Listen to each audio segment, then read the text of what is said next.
Ya, Anda kembali bersama kami di NTV Prime Dialog, masih bersama Pak Yogi di studio dan juga Pak Samsudin di sambungan Zoom. Pak Samsudin, saya tadi menyatakan bahwa kalau Anda mengikuti jalannya sidang, cukup memenuhi rasa keadilankah sehingga Laskar Cinta Jokowi ini tidak perlu melaporkan pimpinan sidang KIP ke polisi? Sorry, saya tidak berhubungan dengan Laskar apa tadi namanya? Cinta Jokowi. Laskar Cinta Jokowi gitu ya. Kami berhubungan dengan pihak termohon, yaitu adalah UGM, Polda, KPU RI, KPU DKI dan Solo gitu ya. Jadi untuk menilai apakah itu rasa keadilan itu berada pada kami pemohon dan termohon gitu loh. Tidak dalam posisi untuk Laskar Cinta Jokowi, itu adalah hak mereka gitu ya. Tapi saya ingin menjelaskan bahwa dalam posisi untuk melaporkan itu harus dipahami. Ada mekanisme, terserah saja. Itu adalah otoritas mereka apakah memilih Bariskin dan macam-macam. Tapi dalam kalau ini sekedar pengetahuan saja bahwa meskipun Komisi Informasi Pusat atau Komisi Informasi di daerah termasuk itu ya, bukan lembaga jadi dia sebenarnya adalah kuasi yudisial gitu ya, sebuah lembaga yang mirip dengan kerja-kerjanya, fungsi kewenangannya seperti lembaga pengadilan, tapi dia bukan bagian dari sistem peradilan. Maka kemudian kalau kita tahu kan hakim sebenarnya punya hak imunitas gitu ya, tapi harus dipahami dalam posisi itu kalau ada persoalan itu sebenarnya adalah ada mekanisme tersendiri untuk menyelesaikannya. Jadi tidak serta-merta langsung dibawa ke kepolisian. Saya khawatirnya jangan-jangan semua kita bicara pun seperti ini dilaporkan gitu loh, yang seolah-olah menjadikan Oke, secara kita ini singkat sebagai gitu loh. sebagai Ya, penggugat, Anda menilainya jalannya cukup netral atau tidak? menilai netral dan tidak netral kita harus pahami aturannya, Mas. Aturannya itu ada pada Perki gitu. Jadi peraturan Komisi Informasi itu kan jelas sebenarnya di sana. Ada indikator yang dipakai. Jadi bagaimana mereka menangani satu sengketa itu ada di peraturan nomor 1 tahun 2013. Itu harus kita lihat di sana mekanismenya apakah itu sesuai berjalan atau tidak. Itu harus kita lihat dalam posisi untuk proses terjadinya. Proses di majelisnya apakah ada konflik of interest atau tidak, itu sebenarnya adalah penilaiannya ada di peraturan KPU. Jadi kalau tadi adalah prosedur gitu ya, ini adalah berada di kode etiknya, yaitu adalah peraturan nomor 3 tahun 2016. Itu harusnya dilihat pada posisi sana. Jadi jangan kemudian kita tarik tiba-tiba karena ini langsung mengancam ke sana. Saya khawatirnya gini loh.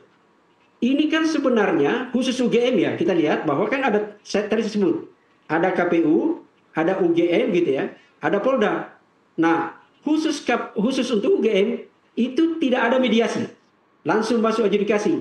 Nah, dalam posisi ini itu artinya kan sebenarnya akan lahir putusan gitu ya. Jangan-jangan justru itu ini bagian menjadi ancaman laporan ini bagian yang mengganggu peradilan, itu harus dipahami juga gitu. Jadi Oke. banyak hal tafsir gitu ya. Tapi sekali lagi itu otoritas dia dan saya hanya berhubungan pada termohon gitu dengan KI pusat gitu ya. Itu yang hanya di sisi posisinya. Baik, ke Pak Yogi. Pak Yogi, bagaimana posisi Barajp terkait dengan rencana laporan Laskar Cinta Jokowi terhadap jalannya sidang gugatan yang disampaikan oleh Boncowe ini? Ya, kalau kita Barajp terhadap kawan-kawan tadi Laskar Cinta Jokowi yang menamakan diri Laskar Cinta Jokowi itu, jujur kita juga baru tahu ada nama itu, kita nggak kenal. Cuma kita melihat ya ini mungkin adalah reaksi publik ya, reaksi rakyat yang melihat bahwa oh ini harus dikontrol juga dong. Masyarakat mengontrol bahwa ada di luar sana yang melihat proses ini. Ini kan kalau kita jujur, objek yang diteliti kawan-kawan yang hari ini dijadikan tersangka di Polda Metro Jaya itu kan adalah ijazah yang beredar di media-media sosial. Ya. Ya, ini yang mereka teliti, kemudian mereka akui sebagai itu ijazahnya Jokowi dan dilaporkan ke polisi. Padahal mereka belum pernah melihat ijazahnya Jokowi itu, tapi mereka melaporkan bahwa ijazah Pak Jokowi ini palsu.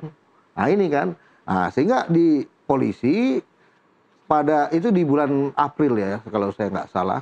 Nah sehingga pihak Polda Metro memutuskan, wah ini udah nggak benar karena ijazah Pak Jokowi yang sebenarnya ada ini dan otentik. Nah Pak Jokowi karena merasa kehormatannya terganggu, merasa direndahkan dan lain, melapor kembali. Nah, sehingga terjadilah dengan proses pemanggilan saksi dan lain-lain, terjadilah proses tersangka kepada beberapa kawan-kawan yang memprotes tersebut. Oke. Nah, khusus ke Komisi Informasi, harusnya dari awal kawan-kawan siapa Pak Samsudin dan kawan-kawan ini melakukan ini. Meminta dulu, cari dulu ijazahnya dan lain-lain, diteliti dengan benar apakah palsu atau tidak, baru nyatakan ke publik. Nah, lagi ngapain juga sebenarnya kan gitu loh. Oke. Kalau Pak menurut Samsudin, saya kan apakah gitu. tidak semudah tinggal Pak Jokowi menunjukkan saja selesai begitu, Pak Bara AJP? Pak Ya, Yogi? kalau kan ini sebenarnya pendidikan politik ya, pendidikan hukum untuk kita, masyarakat, seluruh masyarakat, bahwa yang menuduh, yang memfitnah itu dia yang harus membuktikan. Karena ini akan jadi presiden buruk nanti ke depan. Kalau misalnya, ini kan sudah masuk ke ranah hukum. Karena prosesnya sudah masuk ke ranah hukum kan. Mereka melapor ke pihak Polda Metro. Nah, Pak Jokowi ya ikuti mekanisme hukum. Ketika hukum yang meminta, dia akan menunjukkan. Tapi Baik. kalau kita main udah masuk ke ranah hukum, kemudian dia tampil ke publik menunjukkan, ya dia mengintervensi proses hukum. Baik, itu Pak namanya. Samsudin, apa yang Anda bantah terkait pernyataan Pak Yogi? Pertama, menjadi tidak etis untuk saya mengomentari kasus yang ditangani orang lain. Saya tidak pantas untuk mengomentari kasus yang ditangani Polda berkaitan dengan tersangka Roy Suryo. Karena pembahasan kita adalah bukan pada kasus yang ditangani Polda. Dalam posisi kami adalah Polda bagian termohon yang digugat karena ada akses informasi yang kami menganggap bahwa itu tidak maksimal dipenuhi. Dalam konteks itu, bahwa kemudian pernyataan tadi Bang Yogi menyebut bahwa harusnya kami melalui Komisi Informasi dulu baru mengungkap palsu atau tidak palsu, saya ingin mengklarifikasi sekali lagi bahwa tidak ada korelasi dalam proses kami ini melakukan penelitian adalah itu administrasi. Jadi jangan dikaitkan yang tersangka di Polda dengan yang ada di Komisi Informasi Publik. Ini harus kita harus memahami dalam konteksnya gitu ya. Dalam posisi itu. Dua hal yang berbeda. Lembaga penegakan hukum itu adalah di Polda dan lembaga sengketa informasi itu adalah di Komisi Informasi. Yang ada di Komisi Informasi sekarang berjalan sekarang ini adalah di mana ada institusi publik, institusi badan publik yang tidak memenuhi permintaan masyarakat terhadap dokumen tersebut. Apakah dokumen itu betul rahasia atau tidak? Kita tunggu saja putusannya di Komisi Informasi gitu loh. Karena di sana adalah proses yang disebut adalah proses persidangan. Meskipun sekali lagi Komisi Informasi adalah bukan lembaga peradilan. Itu harus clear di sana gitu ya. Itu harus kita pahami gitu. Baik. Kalau memang hasilnya menyatakan bahwa ijazah Jokowi asli dalam hasil sidang Komisi Informasi Pusat, Pak Samsudin, apa yang kemudian dilakukan? Cukup? Tidak ada masalah, tapi sekali lagi Komisi Informasi adalah itu menentukan, sekali lagi ya, bahwa dokumen itu harus dibuka atau tidak bisa dibuka. Tidak dalam konteks menyatakan asli atau tidak asli. Oke, itu harus clear posisinya.